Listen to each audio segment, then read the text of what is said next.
Billing counter ಮುಂದೆ ನಿಂತಿದ್ದೀರಾ, ನಿಮ್ಮ ವಸ್ತುಗಳೆಲ್ಲ pack ಆಗಿವೆ, ಕಾರ್ಡ್ ಸ್ವೈಪ್ ಮಾಡ್ತೀರಾ, ಯಂತ್ರ ಇದ್ದಕ್ಕಿದ್ದಂತೆ ಕೆಂಪು ದೀಪದೊಂದಿಗೆ ಬೀಪ್ ಅಂತ ಶಬ್ದ ಮಾಡಿ ಕಾರ್ಡ್ ರಿಜೆಕ್ಟ್ ಮಾಡುತ್ತೆ. ಆ ಕ್ಷಣದ ಆತಂಕ ಊಹಿಸ್ಕೊಳ್ಳಿ.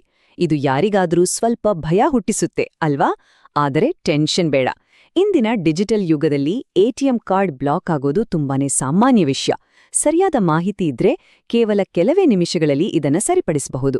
ಈ ವಿವರಣೆಯಲ್ಲಿ ಕಾರ್ಡ್ ಯಾಕೆ ಬ್ಲಾಕ್ ಆಗುತ್ತೆ ಅನ್ನೋದರ ನಿಖರ ಕಾರಣಗಳು ಮತ್ತು ಅದನ್ನ ಅತ್ಯಂತ ಸುರಕ್ಷಿತವಾಗಿ ರಿಕವರಿ ಮಾಡಿಕೊಳ್ಳುವ ಸಂಪೂರ್ಣ ಪ್ರಕ್ರಿಯೆಯನ್ನ ನಾವು ಆಳವಾಗಿ ವಿಶ್ಲೇಷಣೆ ಮಾಡೋಣ. ದಿನಸಿ ಅಂಗಡಿಯಲ್ಲಿ ಹಿಂದಿರೋರ ದೊಡ್ಡ ಸಾಲಿನ ಮಧ್ಯೆ ಬಿಲ್ ಪೇ ಮಾಡುವಾಗ ಅಥವಾ ಆನ್ಲೈನ್ನಲ್ಲಿ ಅತ್ಯಂತ ತುರ್ತು ಫ್ಲೈಟ್ ಟಿಕೆಟ್ ಬುಕ್ ಮಾಡುವಾಗ ಕೊನೆಯ ಕ್ಷಣದಲ್ಲಿ ಕಾರ್ಡ್ ಡಿಕ್ಲೈನ್ ಆದ್ರೆ ಎಷ್ಟು ಮುಜುಗರ ಆಗುತ್ತೆ ಅಂತ ನಮ್ಗೆಲ್ಲರಿಗೂ ಗೊತ್ತಿದೆ. ಆ ಕ್ಷಣದಲ್ಲಿ ಗೊಂದಲ, ನಿರಾಸೆ ಆಗೋದು ಸಹಜ. ಆದ್ರೆ ಬ್ಯಾಂಕುಗಳು ನಮ್ಮ ಕಷ್ಟದ ಹಣವನ್ನು ರಕ್ಷಿಸೋಕೆ ಅಂತ ಕೆಲವು ಕಟ್ಟುನಿಟ್ಟಿದ ಆಟೋಮ್ಯಾಟಿಕ್ ನಿಯಮಗಳನ್ನ ರೂಪಿಸಿರ್ತವೆ.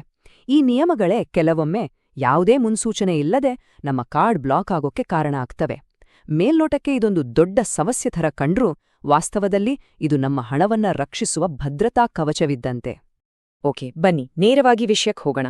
ನಾವು ಇಂದು ಚರ್ಚಿಸುವ ಪ್ರಮುಖ ಅಂಶಗಳು ಹೀಗಿವೆ. 1. ಬ್ಲಾಕ್ ಆಗಲು ಸಾಮಾನ್ಯ ಕಾರಣಗಳು. 2.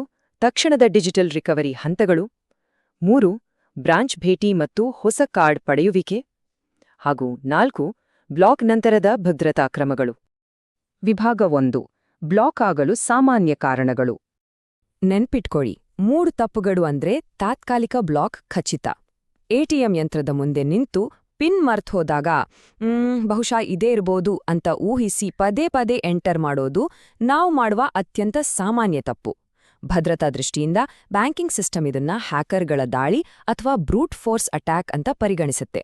ಹಾಗಾಗಿಯೇ ನಿಖರವಾಗಿ 3 ಬಾರಿ ತಪ್ಪು ಪಿನ್ ಎಂಟರ್ ಮಾಡಿದ ತಕ್ಷಣ ಯಂತ್ರವು ಕಾರ್ಡನ್ನ ಫ್ರೀಸ್ ಮಾಡುತ್ತೆ. ಸೊ ಪಿನ್ ನೆನ್ಪಿಲ್ಲ ಅಂದಾಗ ಸುಮ್ನೆ ಊಹೆ ಮಾಡಿ ಮತ್ತೆ ಮತ್ತೆ ಟ್ರೈ ಮಾಡೋ ಬದಲು ನೇರವಾಗಿ ಪಿನ್ ರೀಸೆಟ್ ಆಪ್ಷನ್ ಬಳಸೋದು ಅತ್ಯಂತ ಜಾಣತನ. ಈ ಅನುಮಾನಾಸ್ಪದ ಚಟುವಟಿಕೆಗಳಿಂದ ಉಂಟಾಗುವ ಫ್ರೀಸ್ಗಳು ನಿಜಕ್ಕೂ ಇಂಟ್ರೆಸ್ಟಿಂಗ್ ಆಗಿವೆ. ಬ್ಯಾಂಕಿಂಗ್ ಅಲ್ಗಾರಿದಮ್ಗಳು ಎಷ್ಟು ಶಾರ್ಪ್ ಆಗಿರ್ತವೆ ಅಂದ್ರೆ, ಇಮ್ಯಾಜಿನ್ ಮಾಡಿ, ನೀವು ಬೆಂಗಳೂರಿನಲ್ಲಿ ಕಾಫಿ ಕುಡಿದು ಬಿಲ್ ಪೇ ಮಾಡಿದಿರಾ. ಕೇವಲ 1 ಗಂಟೆಯ ನಂತರ ಲಂಡನ್ನಲ್ಲಿ ಅದೇ ಕಾರ್ಡ್ ಬಳಸಿ ಟ್ರಾನ್ಸಾಕ್ಷನ್ ನಡೆದ್ರೆ ಸಿಸ್ಟಮ್ ತಕ್ಷಣವೇ ಎಚ್ಚೆತ್ತುಕೊಳ್ಳುತ್ತೆ. ಹಠಾತ್ ವಿದೇಶಿ ವಹಿವಾಟುಗಳು, ಅಸಾಮಾನ್ಯ ಖರ್ಚುಗಳು ಅಥವಾ ವಂಚನೆಯ ಲಕ್ಷಣಗಳು ಕಂಡುಬಂದಾಗ ಬ್ಯಾಂಕುಗಳು ತಕ್ಷಣವೇ ಕಾರ್ಡ್ ಫ್ರೀಸ್ ಮಾಡ್ತವೆ. ಇಂಥ ಟೈಮಲ್ಲಿ ಮೊಬೈಲ್ಗೆ ಬರೋ SMS ಅಥವಾ ಇಮೇಲ್ ಅಲರ್ಟ್ಗಳನ್ನ ಚೆಕ್ ಮಾಡೋದು ಮುಖ್ಯ. ಕೆಲವೊಮ್ಮೆ ಇದು ಫ್ರಾಡ್ ಆಗಿರಲ್ಲ, ಕೇವಲ ಕಾರ್ಡ್ನ ವ್ಯಾಲಿಡಿಟಿ ಮುಗಿದಿರುತ್ತೆ ಮತ್ತು ಬ್ಯಾಂಕ್ನಿಂದ ಹೊಸ ಕಾರ್ಡ್ ಆಟೋ ಡಿಸ್ಪ್ಯಾಚ್ ಆಗಿರುತ್ತೆ. ಇಲ್ಲಿ ನಾವು ಶಾಶ್ವತ ಬ್ಲಾಕ್ ಮತ್ತು ತಾತ್ಕಾಲಿಕ ಡಿಕ್ಲೈನ್ ನಡುವಿನ ವ್ಯತ್ಯಾಸವನ್ನು ಸ್ಪಷ್ಟವಾಗಿ ಅರ್ಥ ಮಾಡಿಕೊಳ್ಳಲೇಬೇಕು. ಡೈಲಿ ಲಿಮಿಟ್ ಕ್ರಾಸ್ ಆದಾಗ ಅಥವಾ ಇಂಟರ್ನ್ಯಾಷನಲ್ ಯೂಸೇಜ್ ಆಫ್ ಆಗಿದ್ದಾಗ ಟ್ರಾನ್ಸಾಕ್ಷನ್ ಫೇಲ್ ಆಗತ್ತೆ. ಇದನ್ನ ನೋಡಿ ಕಾರ್ಡ್ ಪರ್ಮನೆಂಟ್ ಆಗಿ ಬ್ಲಾಕ್ ಆಗಿದೆ ಅಂತ ನಾವು ಗಾಬರಿ ಬೀಳ್ತೀವಿ. ಆದ್ರೆ ತಾತ್ಕಾಲಿಕ ಡಿಕ್ಲೈನ್ ಅನ್ನೋದು ಕೇವಲ ಮೊಬೈಲ್ ಆಪ್ನಲ್ಲಿ ಒಂದು ಸೆಟ್ಟಿಂಗ್ ಬದಲಾಯಿಸಿ ಸರಿಪಡಿಸಬಹುದಾದ ಸಣ್ಣ ಸಮಸ್ಯೆ. ಅದೇ ಶಾಶ್ವತ ಬ್ಲಾಕ್ ಆದ್ರೆ ಅದು ವಂಚನೆಯ ಪ್ರಯತ್ನ ಅಥವಾ ಕಾರ್ಡ್ ಎಕ್ಸ್ಪೈರ್ ಆಗಿರುವಂತಹ ಗಂಭೀರ ವಿಷಯವಾಗಿರುತ್ತೆ. ಆಗ ಹೊಸ ಕಾರ್ಡ್ ಪಡೆಯೋದು ನಮ್ಗೆ ಅನಿವಾರ್ಯ ಆಗತ್ತೆ. ವಿಭಾಗ 2. ತಕ್ಷಣದ ಡಿಜಿಟಲ್ ರಿಕವರಿ ಹಂತಗಳು. ಕಾರ್ಡ್ ಬ್ಲಾಕ್ ಆದ ತಕ್ಷಣ ಗಾಬರಿಯಾಗಿ ಕಸ್ಟಮರ್ ಕೇರ್ಗೆ ಕಾಲ್ ಮಾಡಕ್ ಹೋಗೋ ಮುನ್ನ ಬಹುತೇಕ ಬ್ಯಾಂಕಿಂಗ್ ಆಪ್ಗಳು ನೀಡುವ ಈ ಅದ್ಭುತ ಪರಿಹಾರದ ಕಡೆ ಗಮನಹರಿಸಿ. ಇದು ನಿಮ್ಮ ಮನೆಯಲ್ಲೇ ಸೋಫಾ ಮೇಲೆ ಕುಳಿತು ಕೇವಲ 60 ಸೆಕೆಂಡ್ಗಳಲ್ಲೇ ಮಾಡಬಹುದಾದ ಮ್ಯಾಜಿಕ್. ಮೊದಲಿಗೆ ನಿಮ್ಮ ಮೊಬೈಲ್ ಬ್ಯಾಂಕಿಂಗ್ ಆಪ್ನಲ್ಲಿ ಕಾರ್ಡ್ಸ್ ವಿಭಾಗವನ್ನು ಓಪನ್ ಮಾಡಿ. ನಂತರ ನಿಮ್ಮ ಡೆಬಿಟ್ ಕಾರ್ಡ್ ಸೆಲೆಕ್ಟ್ ಮಾಡಿ. ಅಲ್ಲಿ ಡೊಮೆಸ್ಟಿಕ್, ಎಟಿಎಂ ಅಥವಾ ಆನ್ಲೈನ್ ಬಳಕೆಯ ಟಾಗಲ್ ಬಟನ್ ಅನ್ನು ಆನ್ ಮಾಡಿ. ಈ ಸರಳವಾದ 3 ಸ್ಟೆಪ್ಸ್ನಿಂದ ಯಾರಿಗೂ ಕರೆ ಮಾಡದೆ, ಯಾವುದೇ ಕಿರಿಕಿರಿ ಇಲ್ಲದೆ ನಿಮ್ಮ ಕಾರ್ಡ್ ಮರು ಸಕ್ರಿಯಗೊಳ್ಳುತ್ತೆ. ಒಂದು ವೇಳೆ ಡಿಜಿಟಲ್ ಪರಿಹಾರಗಳು ವರ್ಕ್ ಆಗದಿದ್ದಾಗ ಕಸ್ಟಮರ್ ಕೇರ್ ಸಂಪರ್ಕಿಸುವುದು ಅನಿವಾರ್ಯ. ಆದ್ರೆ ಇಲ್ಲೊಂದು ಅತ್ಯಂತ ಗಂಭೀರವಾದ ಎಚ್ಚರಿಕೆ ಇದೆ. ಸಹಾಯಕ್ಕಾಗಿ ಗೂಗಲ್ನಲ್ಲಿ ಸಿಗುವ ರ್ಯಾಂಡಮ್ ಕಸ್ಟಮರ್ ಕೇರ್ ನಂಬರ್ಗಳಿಗೆ ಎಂದಿಗೂ ಖಂಡಿತವಾಗಿಯೂ ಕಾಲ್ ಮಾಡಬೇಡಿ. ವಂಚಕರು ಫೇಕ್ SEO ತಂತ್ರಗಳನ್ನು ಬಳಸಿ ತಮ್ಮ ನಕಲಿ ಫೋನ್ ನಂಬರ್ಗಳನ್ನು ಗೂಗಲ್ ಸರ್ಚ್ನ ಮೊದಲ ಪೇಜ್ನಲ್ಲಿ ಬರುವಂತೆ ಮಾಡಿರ್ತಾರೆ. ಆತುರದಲ್ಲಿ ಈ ನಂಬರ್ಗಳಿಗೆ ಕಾಲ್ ಮಾಡಿದ್ರೆ ನಿಮ್ಮ ಹಣ ಕಳ್ಕೊಳ್ಳೋದು ಗ್ಯಾರಂಟಿ. ಯಾವಾಗ್ಲೋ ಬ್ಯಾಂಕ್ನ ಅಧಿಕೃತ ವೆಬ್ಸೈಟ್ ಅಥವಾ ನಿಮ್ಮ ಕಾರ್ಡ್ನ ಹಿಂಭಾಗದಲ್ಲಿರುವ ನಂಬರ್ಗೆ ಮಾತ್ರ ಕಾಲ್ ಮಾಡಿ.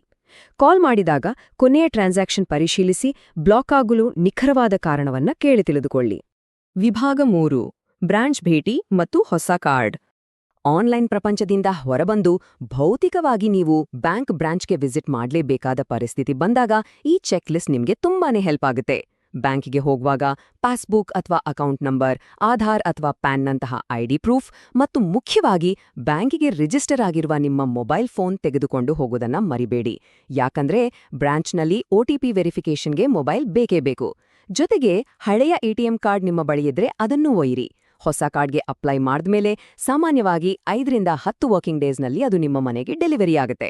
ಈ ಇಡೀ ಪ್ರಕ್ರಿಯೆಯ ಸ್ಟೇಟಸ್ ಅನ್ನ ನೀವು ಬ್ಯಾಂಕ್ ಆಪ್ ಮೂಲಕವೇ ಸುಲಭವಾಗಿ ಟ್ರ್ಯಾಕ್ ಮಾಡಬಹುದು. ವಿಭಾಗ 4 ಬ್ಲಾಕ್ ನಂತರದ ಭದ್ರತಾ ಕ್ರಮಗಳು. ಕಾರ್ಡ್ ಅನ್ಬ್ಲಾಕ್ ಆಯ್ತು ಅಂತ ರಿಲ್ಯಾಕ್ಸ್ ಆಗೋ ಹಾಗಿಲ್ಲ. ಇದು ಮುಂದಿನ ರಕ್ಷಣಾ ತಂತ್ರ ಅಥವಾ ಡಿಫೆನ್ಸ್ ಸ್ಟ್ರಾಟಜಿ ರೂಪಿಸುವ ಸಮಯ. ವಂಚಕರು ದೊಡ್ಡ ಮೊತ್ತವನ್ನು ಕದಿಯುವ ಮೊದಲು ಕಾರ್ಡ್ ಆಕ್ಟಿವ್ ಇದೆಯಾ ಅಂತ ಚೆಕ್ ಮಾಡೋಕೆ ಸಣ್ಣ ಮೊತ್ತದ ಟ್ರಾನ್ಸಾಕ್ಷನ್ ಮಾಡೋಕೆ ಟ್ರೈ ಮಾಡ್ತಾರೆ. ಹಾಗಾಗಿಯೇ ಕಾರ್ಡ್ ಅನ್ಬ್ಲಾಕ್ ಆದ ತಕ್ಷಣ ಮಿನಿ ಸ್ಟೇಟ್ಮೆಂಟ್ ಪರಿಶೀಲಿಸುವುದು ಅತ್ಯಂತ ಜಾಣತನದ ಹೆಜ್ಜೆ. ಒಂದು ವೇಳೆ ಅನುಮಾನಾಸ್ಪದ ಬ್ಲಾಕ್ ಆಗಿದ್ರೆ ತಕ್ಷಣವೇ ನಿಮ್ಮ ಪಿನ್ ಬದಲಾಯಿಸಿ.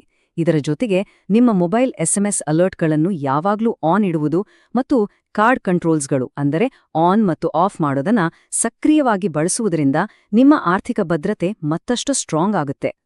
ಕಾರ್ಡ್ ಅನ್ಬ್ಲಾಕ್ ಮಾಡೋದು ಮಾತ್ರ ಸಾಕಾಗಲ್ಲ, ಅದನ್ನ ಸುರಕ್ಷಿತವಾಗಿರಿಸೋದು ಮುಖ್ಯ. ಹೌದು, ಇದು ಕೇವಲ ಒಂದು ಮಾತು ಅಲ್ಲ, ಇದೊಂದು ಆರ್ಥಿಕ ಭದ್ರತೆಯ ಮೂಲಮಂತ್ರ. ಕೇವಲ ಈಗಿನ ಪ್ರಾಬ್ಲಮ್ ಸಾಲ್ವ್ ಮಾಡ್ಕೊಳ್ಳೋದು ಎಷ್ಟು ಮುಖ್ಯವೋ, ಆ ಸಮಸ್ಯೆ ಮತ್ತೆ ಬಾರ್ದಂತೆ ಮತ್ತು ನಮ್ಮ ಅಕೌಂಟ್ಗೆ ಯಾವುದೇ ತೊಂದರೆ ಆಗದಂತೆ ಲಾಂಗ್ ಟರ್ಮ್ ಎಚ್ಚರ ವಹಿಸೋದು ಅದಕ್ಕಿಂತ ಹೆಚ್ಚು ಮುಖ್ಯ. ಈ ಪಾಠವನ್ನು ನಾವು ಯಾವತ್ತೂ ಮರಿಬಾರದು. ಹಾಗಾದ್ರೆ ಯೋಚನೆ ಮಾಡಿ, ಮುಂದಿನ ಬಾರಿ ನಿಮ್ಮ ಕಾರ್ಡ್ ಡಿಕ್ಲೈನ್ ಆದಾಗ ಅದು ಆತಂಕದ ಕ್ಷಣವಾಗುತ್ತಾ ಅಥವಾ ಕೇವಲ 60 ಸೆಕೆಂಡುಗಳಲ್ಲಿ ನೀವು ಸಾಲ್ವ್ ಆಗ್ಬೋದಾದ ಒಂದು ಸಣ್ಣ ಅಡೆತಡೆಯಾಗುತ್ತಾ? ಖಂಡಿತವಾಗಿಯೂ ಸರಿಯಾದ ಮಾಹಿತಿ ಮತ್ತು ಮುಂಜಾಗ್ರತೆ ನಿಮ್ಮನ್ನ ಸದಾ ಆರ್ಥಿಕವಾಗಿ ಸೇಫ್ ಆಗಿಡುತ್ತೆ. ನಿಮ್ಮ ಬ್ಯಾಂಕಿಂಗ್ ಭದ್ರತೆಯ ಬಗ್ಗೆ ಎಚ್ಚರವಿರ್ಲಿ. ಈ ವಿವರಣೆ